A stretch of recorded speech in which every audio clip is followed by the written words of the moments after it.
നമുക്കറിയാം, കഴിഞ്ഞ 10 ദിവസമായിട്ട് പശ്ചിമേഷ്യ സംഘർഷഭരിതമാണ്. അമേരിക്കയും ഇസ്രായേലുമാണ് ഇപ്പോഴത്തെ സംഘർഷം തുടങ്ങി വെച്ചത്. അമേരിക്കയും ഇസ്രായേലും ഇറാനെ ഒരുമിച്ച് ആക്രമിച്ചതിന് ശേഷമാണ് പശ്ചിമേഷ്യയിൽ സമാധാനം ഇല്ലാതായത്. അതിനുശേഷം ഇറാൻ പ്രത്യാക്രമണം എന്ന നിലയ്ക്ക് GCC രാജ്യങ്ങളിലെ അമേരിക്കയിലെ സൈനിക ബേസുകൾ തിരിച്ചാക്രമിച്ചു. അവിടെ നിന്ന് അങ്ങോട്ടാണ് പശ്ചിമേഷ്യയിൽ സംഘർഷം മൂത്തത്. ഈ GCC രാജ്യങ്ങൾ ഈ യുദ്ധത്തിൽ ഒരു രീതിയിലും പങ്കാളികളായിരുന്നില്ല എന്ന് എടുത്തു പറയേണ്ടതാണ്.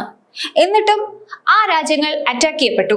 ആ രാജ്യങ്ങളുടെ ജനജീവിതം താറുമാറായി, കെട്ടിടങ്ങൾക്ക് നാശനഷ്ടമുണ്ടായി, പ്രവാസികൾ ആശങ്കയോടുകൂടി ഇരിക്കുന്നു, വിമാനങ്ങൾ റദ്ദാക്കപ്പെട്ടു, പലരും ലോകത്തിന്റെ പല ഭാഗങ്ങളിലും കുടുങ്ങിക്കിടക്കുന്നു, വിമാന സർവീസുകളൊക്കെ ഭാഗികമായിട്ട് പുനരാരംഭിച്ചു വരുന്നതേ ഉള്ളൂ.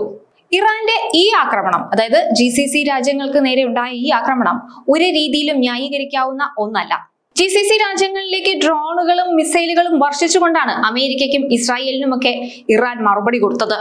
പക്ഷെ ഈ ഡ്രോണുകളും മിസൈലുകളും എല്ലാം വന്ന് പതിച്ചത് UAE, Qatar, Kuwait, Saudi Arabia തുടങ്ങിയ GCC രാജ്യങ്ങളിലേക്കായിരുന്നു. ഇപ്പോഴും ഈ GCC രാജ്യങ്ങൾ ഇറാനെതിരെ സംയമനം പാലിക്കുന്നുണ്ട്.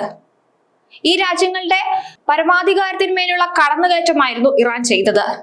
ഒപ്പം അന്താരാഷ്ട്ര നിയമങ്ങളുടെ നഗ്നമായ ലംഘനവും. 1700-ലധികം മിസൈലുകളാണ് UAE-യിൽ മാത്രം പതിച്ചത്. ഇതിനിടെ UAE-ക്കെതിരെ ഒരു വ്യാജ വാർത്ത കൂടി പുറത്തു വന്നിരുന്നു.